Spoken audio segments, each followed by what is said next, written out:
Before we get going into your Hockey IQ podcast episode, I want to thank our sponsor, Rapid Shot. Rapid Shot is the smart shooting lane. It's like a batting cage for hockey players. Very cool. Tracks your shot in 3 ways: accuracy, shot speed, and reaction time. Easy to use. Actually, I used it when I played and was growing up. Very easy. Simply scan your phone in, select your settings, and start shooting. You can see your stats on the app and online. You can check them out at rapidshot.com. Great small business. I actually grew up with one of the owner's sons and have played with all the family members by now, just in local pickups here in Ohio. Very cool local business. Awesome product. I love it. I know quite a few NHLers have them in their homes. A lot of D1 programs have it at their rinks. So you have to check this out. Rapidshot.com. Check it out. Rapid Shot, thank you so much for sponsoring our podcast.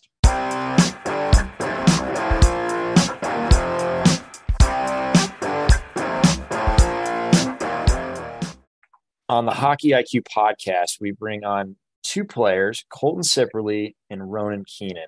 Both guys from Florida. Glad you guys didn't get blown out by the hurricane there. Glad you're still living. Your houses look perfectly fine. So how are we doing today, boys? Doing good. Thanks for having us. Yeah, thank you for having us. This is an honor. Yeah, it's been a while. A lot of behind-the-scenes chatting here. Sip, remember seeing you for the first time playing for the CBJ junior team, or what is it, U16s? No, that would have been second year U18 when I was in Columbus.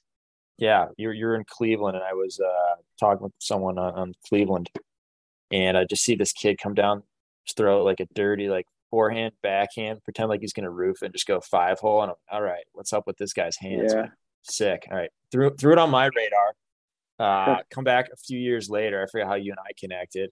And then we ended up doing some work on your game and found out that Ronan was also doing some work on your game. And, funny how you two met. I'll let you tell the story of this, but we had the young guy who was probably the big guy, and we had the small old guy.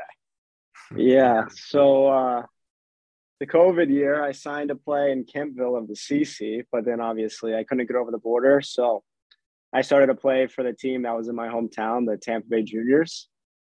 And then, so I joined the team late, 3 months in. Everybody already has their locker room stalls and whatnot. So obviously the only one left is the worst one. It's stuck in the corner, and they got the young kid who's also 6'6", so there's just no room in the corner. They just throw me in there, and then me and Ronan just get to talking, and both realize we kind of love the deeper aspects of hockey, like getting better, the development side, and things have just kind of bloomed from there. And we've just been buddies ever since. Yeah, Ronan, is that how you remember it? You're like, this freaking guy, I can't believe he's coming. Yeah, I was like, this guy, this tier 2 cut thinks he's hot stuff, walks in and takes my spare locker. Like, that's where I put my clothes in my backpack. But no, it was sick having Sip around. I mean, yeah, it was kind of frustrating that COVID year because I thought I'd have a bigger role in the team. But, I got to play some really just unbelievable hockey talent, and I got exposed to higher level thought processes and work ethics. So having Sip around kind of pushed me to get better every day, and also gave me a ride to the rink, which was nice. That's true. I forgot about that. I was your ride to the rink a lot of the time. Yeah. Amazing how friendships form around the rink. Love to see it. Well, let's dive into some fun stuff here. So Sip, when we first started chatting, we talked about scanning, and I know it's transformed your game. So I'll let you talk about how that has been a game changer for you, because beforehand, I think you were a little frustrated, scratched a few times. Yeah. So growing up in Florida, your coaches aren't always, the best. There's not really a lot of teaching out there. It's just kind of go spend an hour on the ice and, that's your development. So I was probably 18, 19 years old, and I could not have told you what that was on the ice. Like you looked at 3 of my games when you broke it down when I was in junior, and your exact words were a complete lack of shoulder checking and scanning. And so obviously I've kind of been a player who relies on their skill, but without any shoulder checking. So then once I started to add that to my game, I really started to work with you guys last year, and Ronan started to say look, you don't do it at all. So I started to do it last year when I was scratched 6 or 7 times in a row. Started doing it in practice. You really start to get the habit. You start to do it in games. You start to realize, I have so much more time out here than I think. I can make so many more plays. then ever since then, I haven't really looked back. I've been able to play the role that I want on the team ever since I started to add that to my game. And I honestly, I've had a little bit of success in the past year or so, like having some good numbers and whatnot. But I would say without scanning, none of that would have ever changed. I would have still been stuck in my own ways of sitting here saying, why am I scratched? Why am I fourth line? I'm a decently skilled player. I think I could help produce. But then you start to add in the scanning aspect and managing the puck, you start to see, yeah, these guys are 24, 25, like trying to run you through the glass. But if you look up first before you get the puck, say, all right, I have 2 seconds of time, instead of just freaking out and thinking you had no time, it completely changes your game. Yeah, and I got to say, Ronan, if I remember correctly, you just annoyed Colton until he did it. What'd you say? Sorry. You just annoyed Colton until he finally scanned. Yeah, I mean, he was texting me all the time. I guess I took on the role of being like his personal, free of charge film guy while he was in Tampa. And then when he got to Canton, he was texting me all the time. He was super frustrated. Just like, I'm not playing at all. Like, I'm like, this is annoying, like, blah, blah, blah. And I was like, well, we both know you haven't seen the corners of a hockey rink in about 8 years. And, like, they can't exactly throw you on the fourth line against, like he said, 25-year-olds. Like, would you rather be fourth line playing 4 minutes a night, being told to dump and chase and try hitting a guy with 100 pounds on you? Or, I mean, use the extra time, like, just, like, don't go into practice in survival mode. Go in and, like, play your game. Like, use your strengths. Like, hit the gym harder. You're on a 20-game schedule anyways. Like, be in the gym, get a lot stronger on, like, your legs and your core, and just, like I said, just work on the mind. Like, control what you can control, and success is going to come. And it just came a lot faster than honestly I thought it would, but happy to see it. Yeah, and I think the really cool part about this was, like, it wasn't like a complete skill rebuild that took you from healthy scratch up to top 6 minutes. It was just a whole change in how you saw the game and how you process the game, more than actual, like, oh, I just need to get, a season of getting bigger, stronger, faster, or I got to work on the hands. Buzzwords, yeah. Yeah, or even skating. Like, obviously, there's some skating that I'd love to work with you on a little bit further, but you got some hip issues, so we got to work with what we got, right? And yeah, exactly. Figure out ways to best utilize your strengths and your abilities.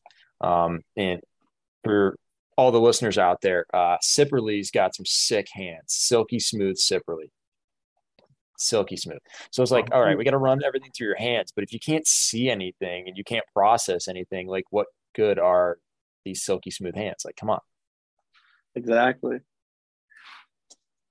So I'm curious, as you were starting to play with it, was it like a really awkward when you're like, what am I doing right now? Like, you're almost like feeling out of body as you're trying to scan further. Like, what was that like when you first started doing it, and then like placing it in your game, and how did that process go from like a feeling standpoint? Because like everything comes back to athletic feel. Like, we talk about stuff and it's great, but you've got to be able to feel it and put it in your subconscious and just play.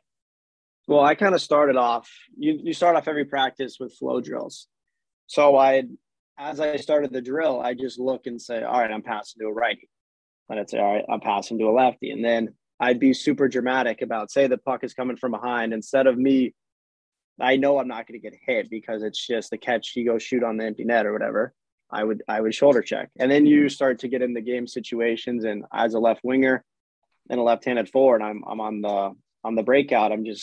I scan once, I scan twice, and you start to get used to it. And then you start to do it when you have the puck, you're scanning more. And then now it's come to the point where in the offensive zone, like,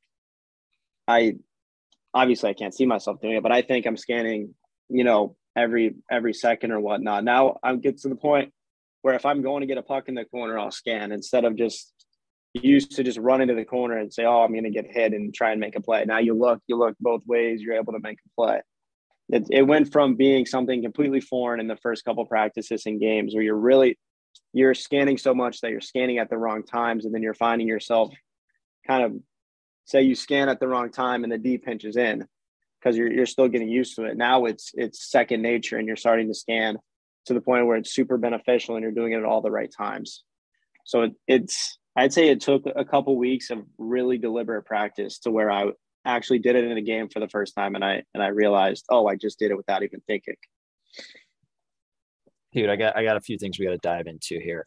I loved how you talked about you would be scanning during flow drills and just noticing something about like a teammate. Like it wasn't just you were just scanning, like you were scanning with a purpose, or you're trying to pick up some sort of information, whether it was going to be relevant or not.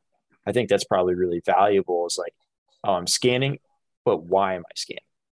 Yeah, exactly. Because when everybody can just go through the flow drills and it's, you get your touches in or whatnot. But if you're deliberately trying to use it to get a little bit better, if you say you're doing Canada Cup or whatever, and you just take a look, oh, he's a righty, so let me put it here for him. And then in the game, you're in that same situation and you look up, you're about to get the pass and you say, okay, he's a righty, let me put it here for him. Instead of just, you don't know if he's lefty or righty. So then you just kind of put it in front of him. This way you put it in a space so that way he can make the next play. So you're making his next play easier just by one simple check. Oh, love that. I don't know how many youth players just pass to like straight up guys' bodies and girls' bodies. Mm-hmm. Like, this is terrible. Like, you're just handcuffing someone in their feet with rather just knowing their handedness. Like, that's super important. Love that. The next thing I want to pick out was you were scanning before simple plays with no pressure. Talking about like just putting in the habit, whether it was like a situation or where you had to scan, where there's going to be pressure coming and you need to figure out what you do next, or just like getting in the habit of scanning without the pressure. So when you finally do add it, it's still there. It's kind of like picking your clothes up off the floor. Like if you just do it every once in a while, it doesn't really pick up. When you do it, when you're like, oh, I can let this go. My wife's out of town, whatever. Yeah. Your parents aren't going to check your room. Yeah. Like snowballs is something you just do naturally. Yeah. 100%. We do a lot of breakout drills just to kind of warm up. And same as the flow drills. Anybody could just know there's no pressure coming down and you just, you bump it to the center, you catch it, you go make the next play or whatnot. But say as you're going down, you shoulder check once, shoulder check twice, and then you get the puck, you shoulder check twice. In your head, you think, all right, let's pretend there's a left-handed defenseman here. So in this situation, I'd make the move here. And then you get those 4, 5, 6, 7 reps in practice. And then the game comes around on Friday, and it's the exact same thing. And instead of the people just being in your head, they're just real. But it's the exact same thing. You could still read it the exact same way. And your brain just now has that muscle memory to do it without you even having to think about it. That's awesome. I was literally watching Kent Johnson do warm-ups for CBJ last night from the press box. And I was just following him around because he was the only one doing something like a little bit different in warm-ups. And he was doing like those exact things. Like he was going through some game situations. Like you could tell in his head of like, what would you do here with the cut? All these different things. Love that. I think it's so powerful and such a separator. The other piece I really wanted to key in on was how you were talking about like the timing of your scans. Like at first you're doing it at the wrong times. Like what would be for, our listeners here, throw out an example of like, when would be a bad time to scan? I remember it happened like 2 or 3 times in practice because I got yelled at for it. We're doing like a live 5-on-5 drill and I'm a left winger and say we're playing man on man. And I scan once, I see him, then I start to watch the play. I scan again, but as I'm scanning, he cuts down the wall. They cycle it to him. He makes the play. So then I lost my guy. So instead of scanning in the right times and seeing, all right, he's here, we're good. And then you check that way. All right, he's here, we're good. But scanning could, if you scan the wrong way and you put your body in like an awkward position and you're looking to the left and he goes to the right, like you have to, there's more than just scanning to look around. You have to also be, it's kind of hard to put into words, kind of deliberately be scanning for the next play. Like you look at him over here and you see that, all right, he has 2 options. So then you just saw that one option. So then the next scan, you'll check the second option to make sure he's not doing that one. I like that.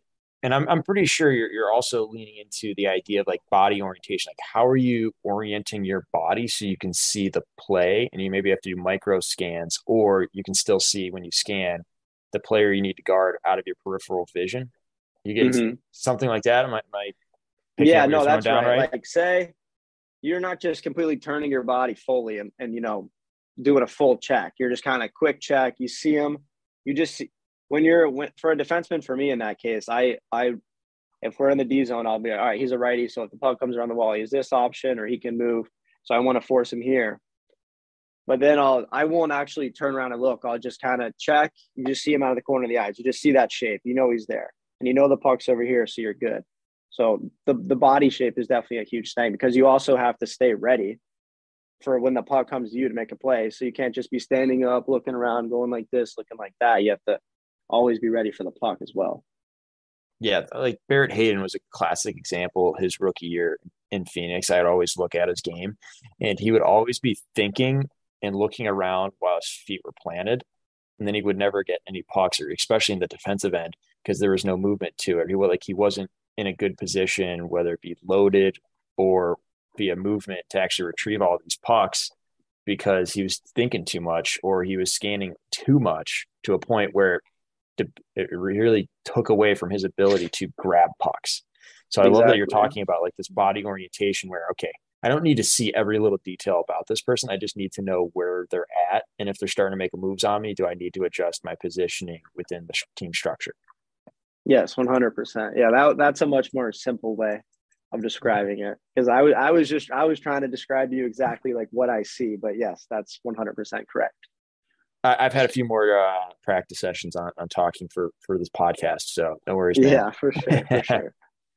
All right, well, let's bring in our main man, Ronan, over here. So you were part of this conversation around scanning, and a lot of it wasn't just about scanning. Like, you were doing some seriously good work for Sipperley here.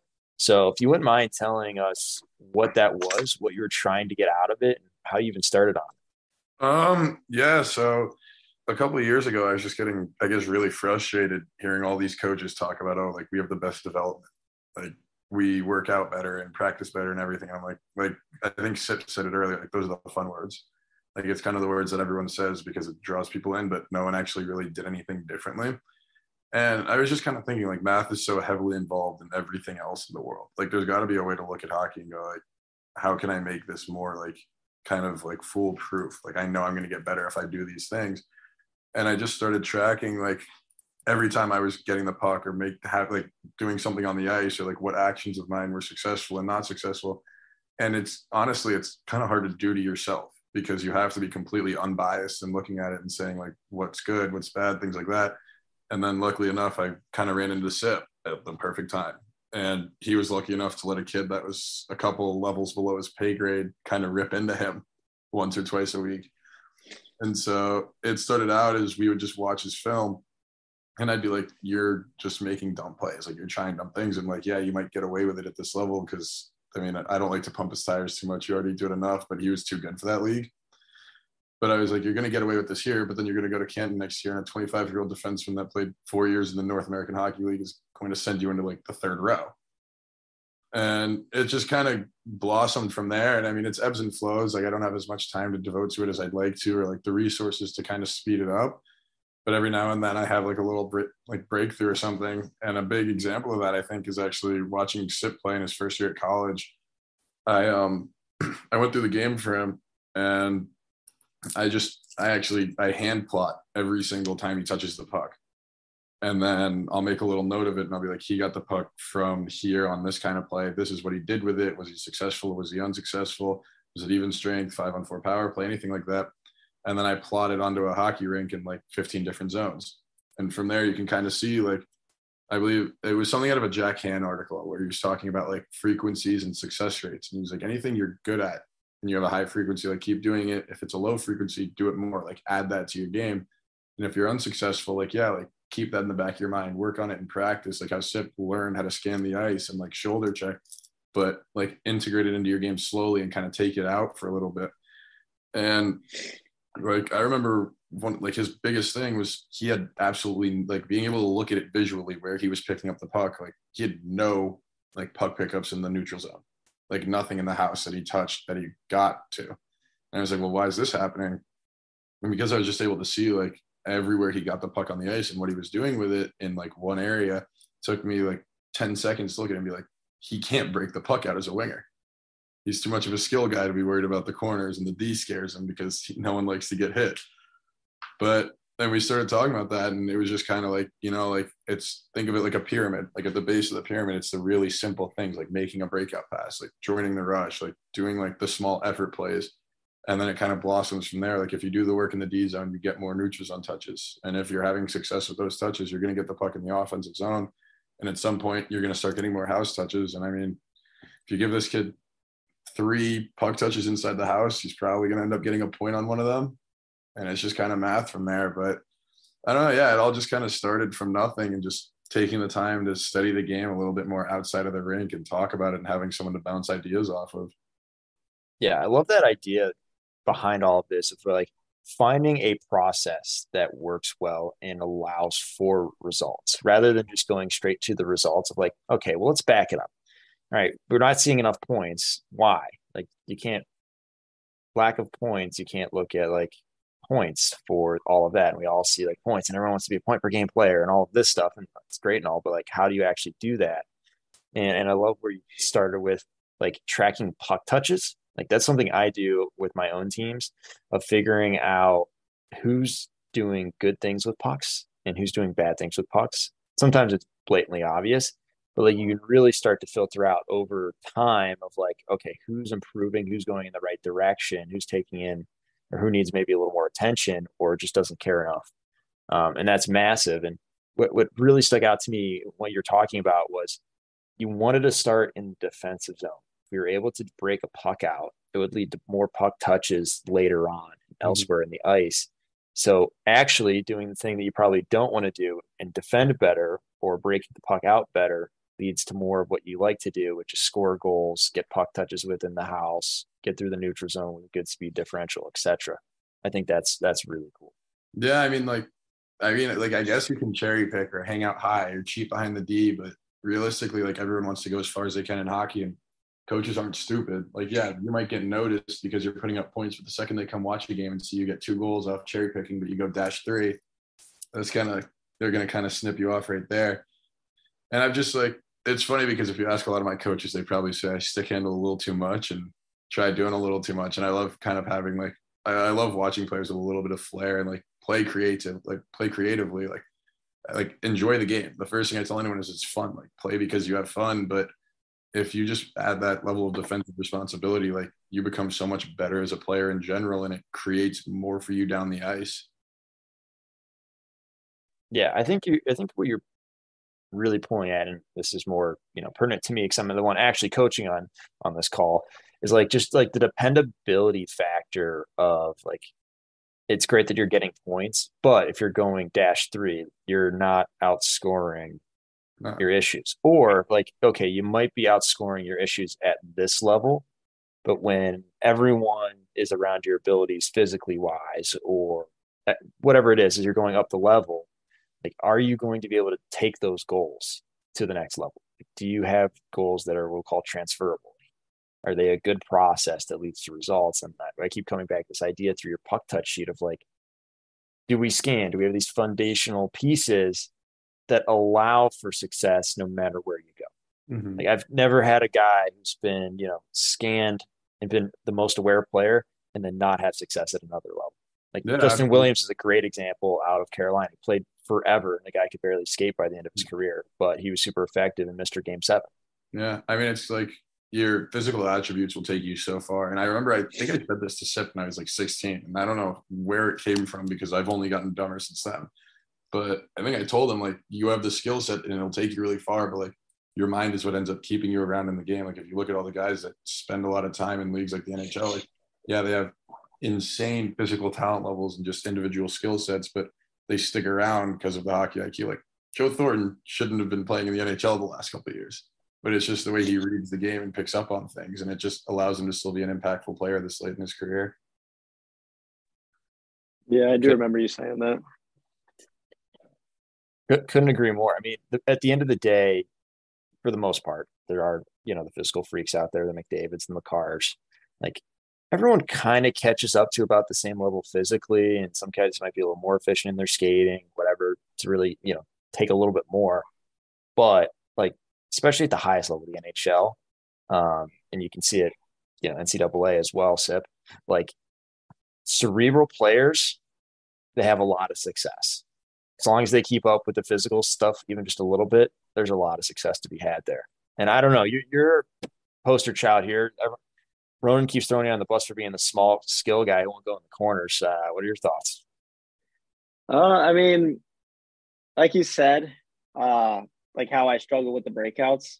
I don't think that was like kind of I don't think that was because of being small or not wanting to go in the corner. I think that also goes back to scanning and body positioning. I would like to double down. It was not because you're small. It's because you refused to shoulder check.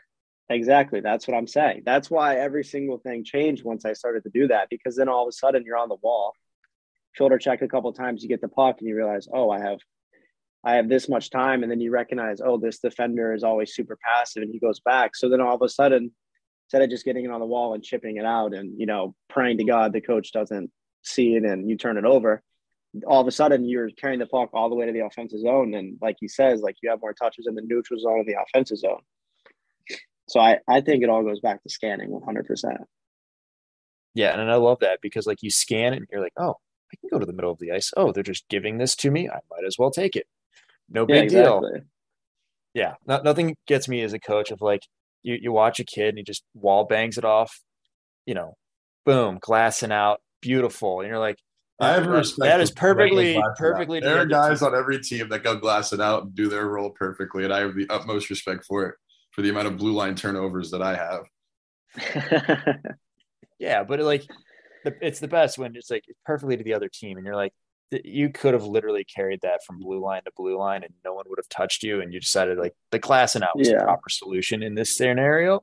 Yeah, don't even look up. They couldn't even tell you what color the ice was. Their eyes were closed, just hoping for the best. Oh yeah, like they get back to the bench. I'm like, so what was your read there? It's like, I didn't have one. Yeah, that would be the problem. Yeah, exactly. They think just getting the puck out is a good thing. Then all of a sudden their D just get it. It's a quick regroup and it's back in your zone. Like, yeah, you got the puck out, but you really just wasted 10 seconds of everybody's life. You just wasted 10 seconds. You can't lose. I love that statement. If you have the puck the whole game, you cannot lose. Yeah, perfect game. You throw 0 hits, right? Because you have the whole puck the whole time. Yeah, that's 100%. Yeah, it's dream state. And Sips over here like, yeah, never have to go into a corner again and hit anyone. Love it. Yeah, let's do it. That's the dream, man. That's why roller hockey is the best too. No hitting. True. It's awesome. Little do you guys know, I actually played 1 year of college roller hockey. Really? Yeah, University of Akron. First year of having roller hockey team. We played our first weekend, and I was actually the leading scorer in the nation, but we were losing like 10-9. So this guy had to go back and play some defense and just had to give up the scoring title. So hopefully you guys. Yeah. No, if you're a kid and you want to get better at scanning and become a more skilled hockey player, play roller hockey. It's 4-on-4. There's no offsides. You'll hold the puck forever. It builds your confidence. Ask Ronan. He's played roller for the first time this summer. It can completely transform I went to so many 4-on-4 games with Colton and was on the sheet with him and just watched him skate back and forth. And at some point I learned my best bet was just go stand on the other side of the rink and wait for a puck to come to me, hopefully. No, but seriously, all jokes aside, every single kid who wants to work on shoulder checks or scanning or anything to become a more skilled hockey player should play roller hockey. Best place to do it. Or so, for example, I've got the University of Akron that I used to coach and still have the team up there. And we put the bottom half of our roster, and it ended up, there was so much fun. Now, both sets of the roster, everyone gets their respective alumni groups, but they play in the local beer league. And it's the greatest thing ever from a player development standpoint, because like you don't have to worry about getting hit. You have literally no excuse not to like scan and look around and make a hockey play. And our alumni will yell at you like, why are you just giving the puck away to the other team? So it's like this like mentorship, not getting hit. You can actually make a hockey play, like development bonanza. And same thing with the roller hockey. Like if you give a puck away in roller hockey, you are really dumb because it's so hard to get it back. And that's why I love like even scrimmaging 3-on-3 in practice or 4-on-4 in practice. Like you really value having the puck because you realize how difficult it is to get it back. Yeah, 100%. So curious here, Ronan, we talked about your new role and adventure into playing the bumper, to which you had the experience that all of the kids that I try to put in bumper have, which is kicking and screaming the whole way there. Absolutely. Play it for a bit. And when you start to figure it out, you're like, I don't want to play anywhere else. This is amazing. Don't get me wrong. If you put me on the right circle, I still think that I could put up like Nikita Kucherov level performances, but that's just because my ego is way too big. My coach put me on the bumper And I think after 2 weeks, they were ready to get me a bus ticket home, just from me complaining about it. And I'd be moping every Thursday practice. And then it finally like started clicking in my head, like how to do it and like how to play off of people. And instead of just sitting there and complaining about no one giving me the puck, like learn how to be an option for people, or even something as simple as just like creating lanes for others through the middle. And just when you have your chances, like it all comes back to scanning. Like playing in the bumper became so much easier when I realized like I kind of have to be the most aware person on the ice and know where everything is at all times. And it's just going to open up a lot of success for a lot of people. And it's just been so much fun since then. Like even when I'm not having success, I can go back to something and be like, this is why I'm struggling. Like I can do this to change it. I need to do this to be better. And it just kind of made me take ownership of the scenario I was in and grow up a little bit away from the game. But at the same time, like it opened up my eyes to a different part of the game that I hadn't really gotten to experience yet. Yeah. One thing you mentioned I really want to explore a bit is like creating for others. It sounds like you're not even like, oh, I'm not going to be the goal scorer here, but I'm about to make someone's life really easy and give them a glorious opportunity. Well, because I thought about it because I was thinking like, how can I make my life easier as the bumper? And I remember I used to complain so much being on the half wall when people would say like being in the bumper is like hard or it sucks, because I was like literally just lift a stick and someone has a backdoor tap in. Like little things like that are just like if someone's back is turned to the play that has the puck on your team, just letting them know what their options are for them, like giving them some help, like talking a lot, like helping retrieve pucks, like puck retrieval on the power play is one of the most important like under talk things like in the game. I feel like just being able to take a shot, like have a scoring chance and get the puck back instead of having to come all the way back up the ice. But I don't know, it's just like you're in the center and it feels like you should be like under like all the attention and not be able to impact it at all, but you kind of have all the power to like determine whether or not you guys score. Yeah, I mean Patrice Bergeron's been perfecting it for years, and I gotta say Pasta and Marchand probably way more points than I'd ever expect based on that guy. Or in your guys' neck of the woods, Braden Point, he ain't bad. Yeah, just how he plays it, like it opens up. Like the reason Stamkos gets open is kind of because of that. The reason Kucherov can like operate the way he wants to is because of how big a threat a point is. And I mean, like TJ Oshie's another great example. Like everyone's always like, why don't they just put one guy on Ovechkin and like see what happens? Because Ovechkin's so good over there, and because if they do, it's a 4-on-3 down low close to the net, and teams don't want to give up that option to Oshie down the middle, or just having Backstrom or Kuznetsov or whoever's on the right flank, or John Carlson up top shooting it with the skill set of the players they have. And like having a bumper that knows and understands their role and can impact the game, I feel like honestly can change a power play percentage by upwards of 10 or 15. Easily. If not more at some of these lower levels. It's unbelievable. That's just a subtle chirp, and I will not have it. I'm not accepting it. Love it. From like a positioning of the bumper position, I believe that you like to play relatively high up in the zone. Do you I'll be caught above the circles at times. Top of the circle. So you're basically like playing 3 up high, trying to create that upper 3-on-2 against the PK, or almost like a 4-on-2. So originally I got caught playing really low because I thought that's where they wanted me. And then they're like, no, like you can come up higher. And I found that I had a ton of success just kind of like based on my movement. Like I don't have to stay in between the hash marks. Like that just kind of defeats the purpose. But if I'm moving around just based on like, it doesn't really matter how the kill sets up unless they want to double team someone. I have like the ability to make plays into a 3-on-1 all over the ice. And if you have that and you have the skilled, like skilled players around you, like I'm lucky enough for like the 4 other kids on my power play are super talented and they make life easy for me and for each other when we're clicking. It's just kind of knowing like when to pick your spots and pick your routes and timing, especially. And then like what Sip touched on, knowing when to scan. And I'm a big believer in like, especially in scenarios like the power play, like your time to scan is when the puck is like mid pass. Like take a look, like for the most part, once you can see it's going to be a tape to tape pass and like you should be fine, like just take like a quarter of a second look, a millisecond look, and know. Like for me personally, when the puck's coming down to the right circle and they're going to pass it to my forehand, I used to think that was like impossible to make a play off of. And now I just take a look and there's only one defenseman in front of the net. He either has to take the shot from me or the backdoor pass. And it's just like knowing that little thing and finding that habit and that routine, just once again, like going through my touches and seeing what I was having the most success with and like other plays that might be there. It just kind of like opened up a whole nother side of the game. Like, I don't know. I feel like if you approach the game like a student, like you're never going to stop learning no matter like how long you've played. Yeah, there's always something. And before going on to that point, 'cause it's going to be really fun, like you knowing where to look when you scan and the timing of the scan. Oh, I'm getting a pass. I know the pass is on its way. I'm taking just a quick glance to this player because I know I've got a 2-on-1 with the backdoor guy. If he stays on the backdoor guy, I rip it. If he comes to me, tap in, easy goal. Just knowing that read early and how fast you can play, super critical. So I call those like progressions. Like, where's your progression of where I need to look or what do I need to consider before I make my decision? So it can be basically automated super fast. Absolutely. And it's so fast that no one can truly react. One of my favorite goals this year, actually, like the favorite plays I've been involved in, were on the power play. And I realized they were playing like a super aggressive diamond in a way. And they had two guys end up getting caught on the guy on the left circle. He was a lefty, my buddy. And then our D, and their weak side forward was coming really close to me. And I caught a puck in the middle and just like, I know the kid super well that's on the right circle. And he's a lefty in a spot he can one-time it. I was like, okay, based on like where that guy was looking, like my teammate who had the puck on the left circle, where I am and where like other people are, he should be kind of like right behind me.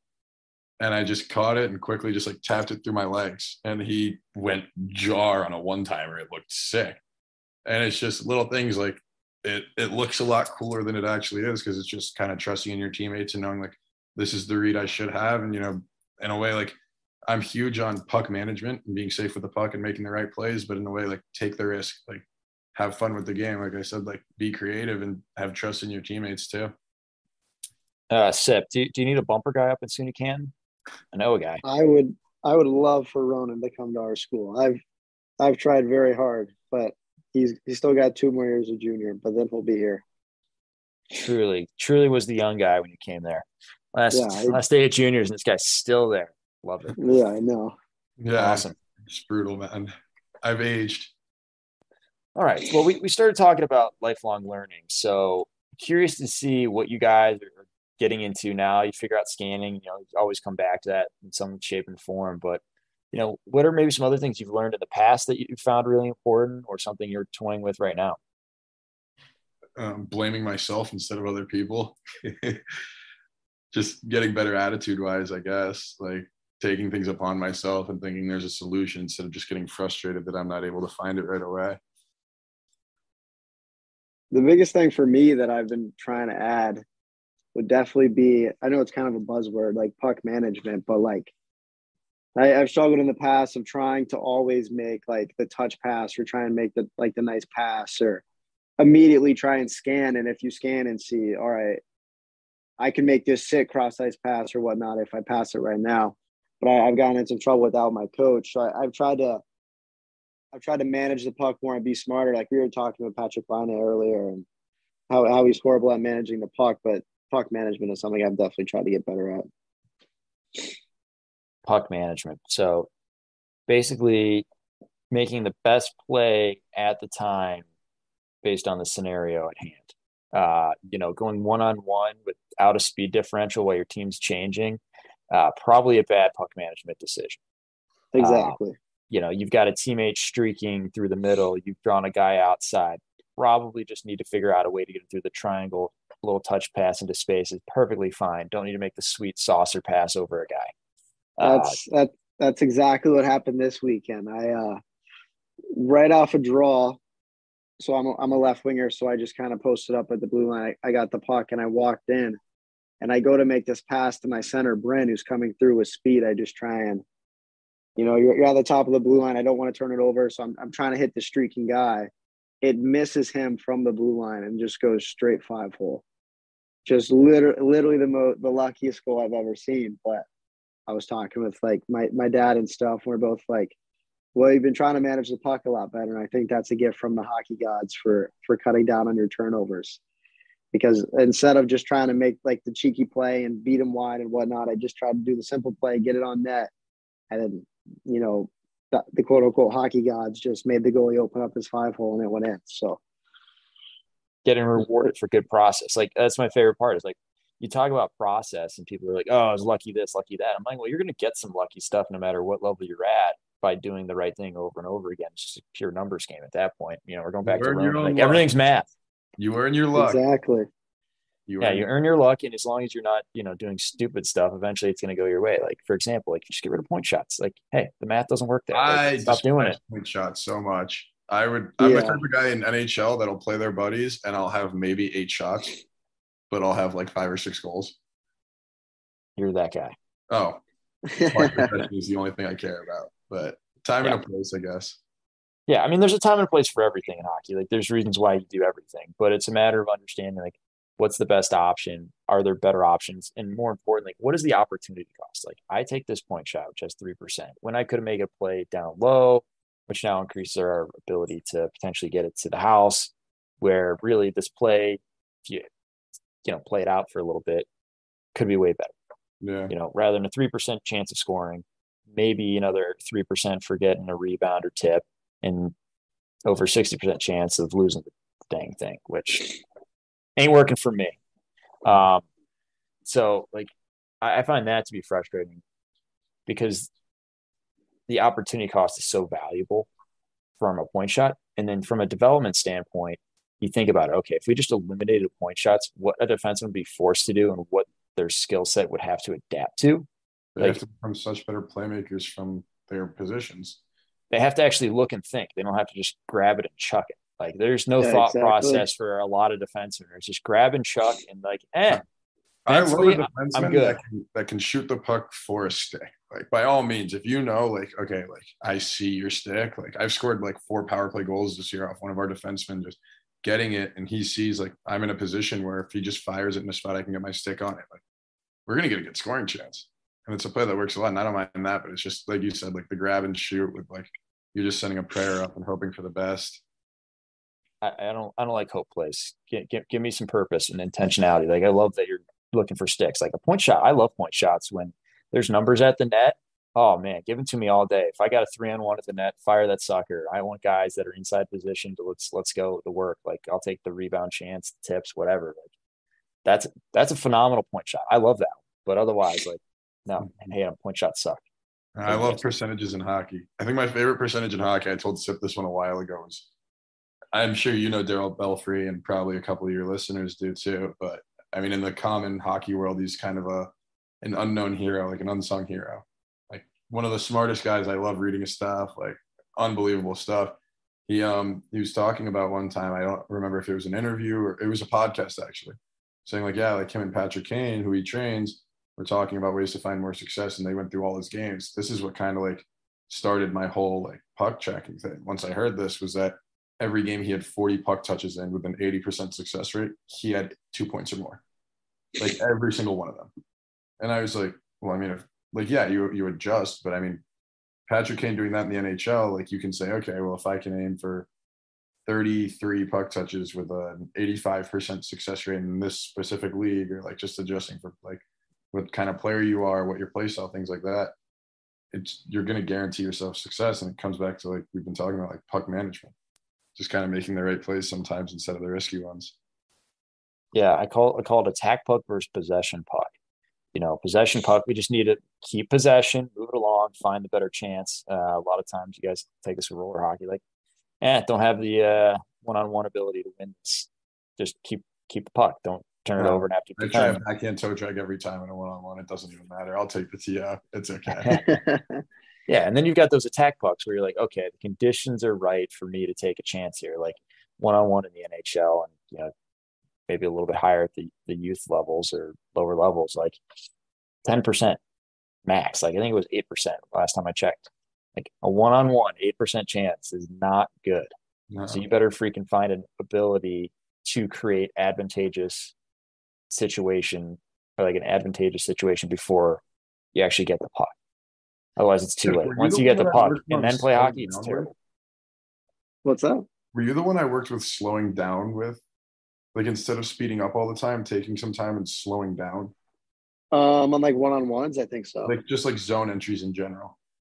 Yeah, I know we worked on it on the ice a ton, but I'm a big fan. See, I'm a big boy, and my skating ability is not quite unbelievable, like great on, like, I say I'm an arguably NHL level skater, but not quite Connor McDavid yet. But you could definitely argue that. You can argue it. So I remember I was just thinking about my game and I was like, I have the reach where speeding up doesn't always work. Like I was watching Nikita Kucherov play a lot once I moved to Tampa during the playoffs, and he plays so much slower than what his top speed probably is. And I started thinking, like, well, why does he do this? Like, what are his benefits from doing this? What are his reads off of it? Like, how is this making his game better than just skating fast? And then I started seeing him like on zone entries, and like Patrick Kane does it so much. Like a lot of the best possession zone entry guys do it in the world, where if they can't find a way to attack down the middle and work out, when they're attacking the zone, they're slowing down. Like they're making the defenseman make a play and kind of reacting to it.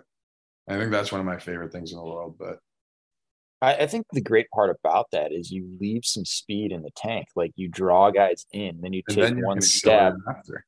Yeah. And like speed is a small advantage, but once someone sees it once, then it's over. Like the advantage is gone. Like you might get lucky one other time, but you're really only going to utilize that skill twice in the game. But if you're constantly like changing speed, that opens up a whole nother possibility, because like, is he going to go slower? Is he going to go faster? And now you've got the defenseman being in a state of having to react to you, which is advantage you. So I love that you're talking about, like actually utilizing your skills, not just having skills, but actually using them in a competitive advantage. Like that's massive. Like I love watching Patty Maroon, like fat Pat baby, chubby, but he's effective. Like he's a classic one of these guys. He'll just like get body positioning, and like he's not that fast, but he's got that quick first step. Boom, puts his ass in your hands, and you're on your butt, or you've at least stunned. Yeah. He's got good puck protection. He's one of the best players in the NHL. He's lethal on the breakout. Yeah, like the guy is not the fastest. He's not every X, Y, and Z, but he's effective. And why? Well, because he appreciates good body positioning. He understands, like, when do I need to play fast? When do I need to play slow? Despite being one of the slowest guys in the NHL, consistently is a phenomenal F2. He might actually hold the crown. He might, yeah. But, like, he's an excellent F2 driver. Like, you don't need to be fast to do it. It just takes effort, and he's willing to put it in. Mm-hmm. It's like he's able to create all this time and space. There's reasons why when he was with the Oilers, he played with McDavid. Can't say I've done that yet. Maybe one day. Maybe one day. Maybe one day, Ronan. I got faith in you, buddy. Playing with Sip is worth more than playing with McDavid any day. I think I played with him for maybe 2 shifts when I was in Tampa, and I had a primary assist both times. I do remember that. That's true. That is true. Yep, we got to reignite. All right, we're starting the crown here. Colton's sharing this episode with his coaching staff. Like, you got to bring this guy in, just get him a skating coach, and we'll figure out the rest. Let's go. Help me put on 25 pounds, and you're getting at least 10 power play goals out of me in D3. You don't have to give me any other ice time. I'll eat some pucks on the kill too. I love penalty killing. The old Holmstrom role, like power play, net front, a little bit of PK, and sit your ass on the bench. I think penalty kill is the easiest thing in the world. I don't understand how people struggle with it. I think it's the easiest thing in the world. You're looking for body cues and just not exposing the most dangerous options. I don't think it's hard, to be honest. Fair enough. Well, gents, this was a phenomenal episode. Really enjoyed it. Anything else on your plates that we need to hit? Otherwise, I know this is going to be an episode that was released at 2 a.m. in the morning, but man, it is late as hell over here on the East Coast. Only 9 in Nashville. This is great for me. Yeah, it's 10:05 here. About to head over to Tuesday Blues. Thanks for having us on. It was a great time. Yeah, this is unreal. I would like to shout out Joey McCready, though, once we talked about Glass It Out. It's my favorite Glass It Out defenseman I've ever played with. Any other shout-outs? I'd like to shout out the boys at SUNY Canton, all my teammates. Nashville Spartans at the USPHL. Just watch. We're coming up to Utica this February. Oh, man. All right. There we go. Love it, guys. Well, thanks again for coming on. Excited for this to be released. Yep. Thank you. Thank you.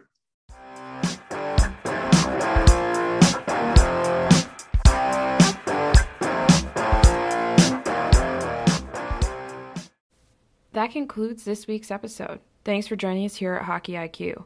If you haven't already, take a quick moment to hit that subscribe button, give us a thumbs up, and drop a review. If you want to be a great teammate, even recommend us to a friend. You can follow us at Hockey's Arsenal on Twitter and Instagram. Check out the website, hockeysarsenal.com, where you can subscribe to the weekly newsletter. You won't regret it. Catch your buttes here next week for a brand new episode.